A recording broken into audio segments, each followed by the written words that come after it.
The first giant doesn't arrive with a clash of swords. He doesn't appear on a battlefield or in the middle of a war. He arrives quietly. And he arrives with a question that has puzzled theologians, historians, and Bible scholars for centuries. Where did giants come from? It is a question that feels almost impossible to answer, because the origin of giants is shrouded in both awe and terror. Genesis chapter 6 gives us a glimpse, a whisper of what was happening in the world before the flood. The sons of God saw that the daughters of humans were beautiful, and they married any of them they chose. The Nephilim were on the earth in those days and also afterward. Genesis 6:2-2 for the word Nephilim is not just an amide, is a warning. It literally means the fallen ones. A phrase that hints at something unnatural, something extraordinary, something terrifying. Ancient Jewish texts describe them as beings of enormous size and unimaginable strength. The historian Josephus tells us that they were so tall that their countenances were terrifying. Even their presence alone could strike fear into the hearts of ordinary men. And yet, the Bible is careful. It does not linger on their size or their violence. It merely hints at them, a subtle, deliberate choice. Because giants were not just tall men. They were the product of something beyond the natural. Something had gone wrong. Something in the fabric of creation had been disturbed. And the Nephilim were the consequence. They woke the earth before the flood, a world already darkened by corruption. And then, even after the flood, hints of their existence lingered, echoes of a time when the line between heaven and earth was blurred, when boundaries were crossed that should never have been crossed. This is where we meet the first giant, not on a battlefield, not in a story of conquest or war. We meet him as a question, a shadow on history, a warning written in flesh and fear. And as we move closer, as we uncover who he was, what he represented, and the impact he had on the world around him, we begin to understand a truth that has terrified and fascinated humanity for thousands of years. Giants are never just giants. They are signs, symbols of what happens when power, sin, and fear collide. And this first giant, the Nephilim, was only the beginning. What he represents, and what the Bible reveals about him, is about to change the way we see every giant that comes after. Because the story of giants is not only a story of size or strength, it is a story of limits, of boundaries crossed, of what happens when something extraordinary stands in the way of God's plan. And the Nephilim were extraordinary, terrifying, and unstoppable. At least, that's what the world thought. But every giant has a story, and every story has an ending. The question is, what will happen next? The Nephilim were not just tall men, they were something far more terrifying. Genesis calls them heroes of old, men of renown. But that phrase doesn't mean they were noble. It doesn't mean they were good. It means they were famous, feared, dominant, powerful beyond what ordinary humans could imagine. Picture it. A world before the flood. A world where violence is ordinary, where fear is currency, and strength determines survival. Where humans live in the shadows of beings larger, faster, stronger beings who show no mercy, who bend the weak to their will, who command obedience without question. The Bible doesn't shy away from what this meant. Genesis 6-5 tells us plainly, "The Lord saw how great the wickedness of the human race had become on the earth." The Nephilim didn't merely exist, they accelerated the corruption of the world. They were forces of chaos incarnate. Ancient Jewish writings say, they consumed without end, enslaving people, taking what they wanted, filling the land with violence and bloodshed. Some accounts even suggest their size alone caused panic, their presence so overwhelming that ordinary humans could hardly resist them. It was a turning point, a moment in history when evil reached such heights that it could no longer be ignored, and God did not negotiate. He did not reason, he acted. The flood was not just a response to human sin. It was a cleansing of the earth itself from something that was never meant to exist. From creatures that defied the natural order. From giants whose very existence threatened the balance of creation. For a time, the Nephilim vanished. They were wiped from the earth along with the corrupted world around them. And yet, their shadow remained. Hints of their existence lingered in stories, in warnings, in scripture. Because God's judgment, though complete, did not erase the memory of what once was. And this is the chilling truth. The world had seen the giants, and even after the flood, history shows that giants would rise again. The Nephilim were not the final chapter, they were the beginning. A question hangs in the air. If God allowed these beings to exist and then removed them, what does that tell us about the limits of creation and the consequences? When boundaries are crossed, the first giant may have fallen, but the story of giants was far from over. And the next ones, they would not wait quietly in the shadows. They would challenge nations, kings, and even God's chosen people. And their story would leave a mark that echoes even today. After the Great Flood, a single line in the Bible hints at something chilling. The Nephilim were on the earth in those days, and also afterward. It's a quiet, almost missable detail, but it sends a shiver down your spine. A shadow survived the flood. The giants were not gone. They had returned, lurking in the corners of history, reminding humanity that some dangers are more than just flesh and bone. They are fear itself. This brings us to our second giant, Anak, the father of fear. Anak isn't remembered for a single epic battle or a legendary conquest. He is remembered for the shadow of fear he cast across an entire nation. The Book of Numbers tells the story. Moses sends 12 spies into the Promised Land, a land flowing with milk and honey, rich, fertile, and full of promise. But what did the spies actually see? They saw cities fortified like impenetrable fortresses. They saw abundant crops ready for harvest. They saw incredible opportunity. And then they saw giants. In their own words, we saw the Nephilim there. We seemed like grasshoppers in our own eyes, and we looked the same to them. One word echoes through their report: terror. Anak was the ancestor of a race called the Anak, so tall, so strong, so imposing that their mere presence could paralyze a nation. They didn't need to attack. They didn't need to raise a single sword. All they had to do was stand there. And the people of Israel, God's chosen people, felt small, insignificant, defeated before the battle had even begun. 10 of the 12 spies returned to Moses, completely broken not in body, but in spirit. Fear had conquered them faster than any army ever could. Faith had been replaced by doubt. Promise had been replaced by sheer panic. And here lies the tragedy. God had already promised them victory. The land was theirs for the taking. The giants were no match for his power. Yet, because fear was stronger than faith, an entire generation would wander the wilderness for 40 long years, paying the price for paralysis, not for battle. Anak's power wasn't in his size or his strength, but in the way he distorted perception. When fear controls your mind, even the strongest, bravest, and most faithful among us can feel utterly powerless. And that is Anak as true legacy. A reminder that sometimes the greatest giants are the ones we never fight with our hands, only with our eyes. But the story doesn't end there. Years later, under Joshua's leadership, the Israelites entered that same land again. The same Anakim stood in their way. The same cities seemed just as insurmountable. And yet, they fell. Not because the giants were weak, but because God's presence made those giants small. What once paralyzed a nation became nothing when faith finally took action. Anak teaches us this profound truth. Giants may terrify us. They may loom larger than life, casting shadows that feel impossible to escape. They might dominate our imagination without ever striking a blow, but the shadow of fear is never stronger than the promise of God. What seems impossible today can be conquered tomorrow. So the question lingers for all of us.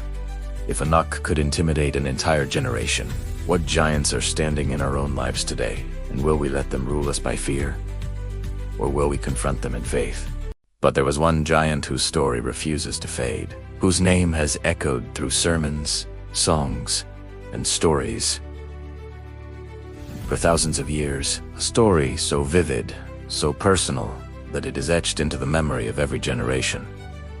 You know his name, Giant 3. Goliath.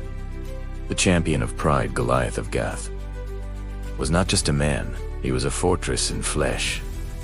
Over 9 feet tall, armored from head to toe, each piece heavy enough to crush a man beneath it. His spear was no ordinary weaponette, was described as being like a weaver's beam.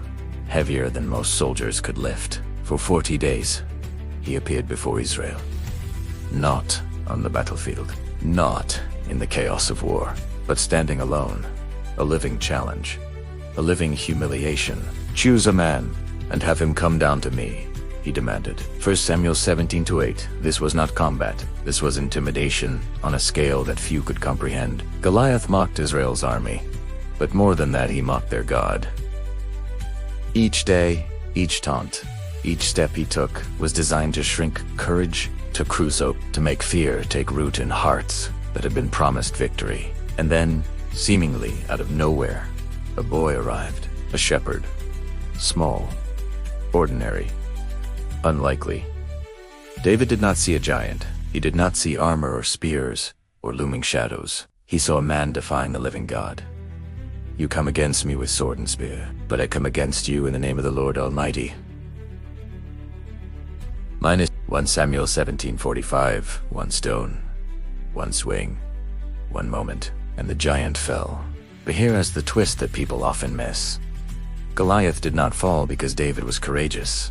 Although he fell because pride always overestimates itself. Every day, Goliath relied on fear, on his reputation, on the weight of his body and the terror in his voice. He measured himself by his size, his strength, his weapons, and the trembling of those around him. And in the end, all of that could not stand against faith, against the invisible power of God working through one humble boy. It is a lesson that resonates beyond the battlefield. Pride is a giant that grows taller in the minds of those who worship it. Faith is a stone that can fell it. Goliath's story is not just about a fallen warrior. It is about the way God turns expectations upside down. It is about how what seems impossible to the world can be simple in the hands of the Almighty. And it is a reminder, the greatest giants are not always the ones in front of us. Sometimes, they are the giants inside us. Doubt, fear, pride, and only God can bring them down. But Goliath was not the last giant. Far from Italiano. Because the next giants would not just challenge armies, they would challenge kings, cities, and the very limits of what faith could endure. And their stories would test the courage of all who dared to face them. But Goliath was not the only giant in his family. Not the only giant in the land, because history tells us that giants often travel in lines, in families, and legacies of intimidation. Giant 4. Ishbi-Benob. The giant who almost killed a king years had passed since the shepherd boy had felled Goliath. David was no longer that young, fearless youth. He was older, wiser, slower, human.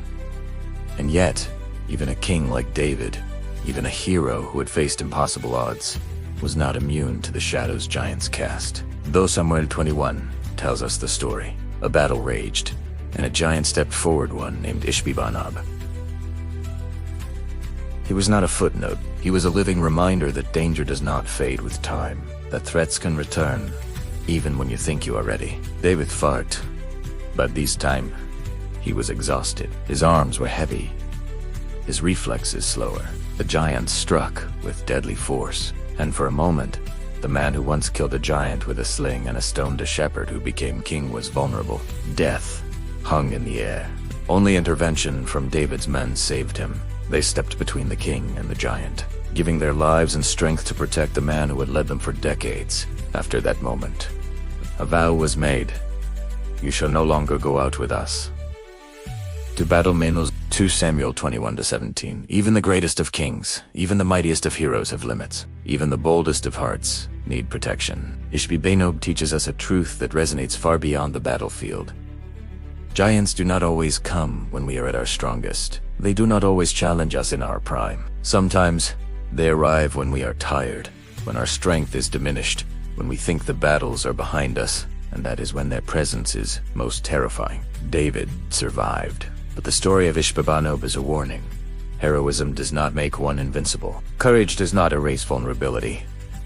Giants exist to remind us of our limits, to remind us that even the chosen, even the anointed, cannot do everything alone. And yet, there is hope in that reminder, because even when giants strike at our weakest moments, Halkankume, faithful allies can intervene. God's protection can arrive just in time. The giants of Scripture are more than stories of size. They are lessons of timing, of strength, of reliance on God and others. Isbi-Banob may have been a giant who almost killed a king, but in the end, even he could not overturn God's plan. And this sets the stage for the last giant, one whose story will leave us both unsettled and in awe. A giant whose life and death reveal the final truth about power, pride, and the limits of even the strongest among us. The final giant isn't remembered for the battles he fought, not for the lives he took, the cities he defended, or the armies he commanded. He is remembered for what he represented. Giant 5, Og of Bashan. The last of the Rephaim was a king, and a giant. The Bible does not spare us the details of his size. Deuteronomy tells us his bed alone is resting place. The symbol of his might was over 13 feet long. Imagine a man so enormous, so imposing, that even in sleep he seemed larger than life. But Og was more than a giant. He was a ruler, a system, a symbol of a world that refused to disappear. Bashan, his kingdom, was a land known for its power and intimidation, a place where giants were not anomalies, but the standard, where fear and strength were law, and where God's people felt dwarfed at every turn. Og was not alone. He inherited the legacy of the Rephaim line of giants who had walked the earth long before Israel arrived, a remnant of an age when the extraordinary became terrifying, when humanity and heaven's design collided, and when the boundaries of God's creation were tested. And yet, Israel defeated him. Not because they were taller, not because they were stronger, not because they wielded weapons of equal size or carried hearts without fear. They defeated him because God was done letting giants rule. Because the era of unchecked power and intimidation, the age of fear that had shadowed humanity since the Nephilim, had come to its appointed end. Og's death was not just the fall of a man. It was the fall of a system. The end of an era, a signal the giants both in flesh and in metaphor could be confronted and overcome when God intervenes. And yet, the story lingers. Og reminds us that giants are never just physical. They are legacies, systems, fears, and challenges that loom larger than life. And their presence can shape generations until the right moment arrives for their fall. When Israel entered Bashan, the giants may have seemed insurmountable. They may have appeared eternal. But God's plan was never about the impossible being impossible. It was about faith, courage, and divine timing. The fall of Og is a reminder to us today. No matter how enduring the giants in your life may seem, no matter how vast their shadow, no matter how long their legacy has terrified the people around them, all giants fall eventually. Some fall to courage, some fall to wisdom, some fall to God. Og of Bashan marks the final chapter in the biblical record of giants.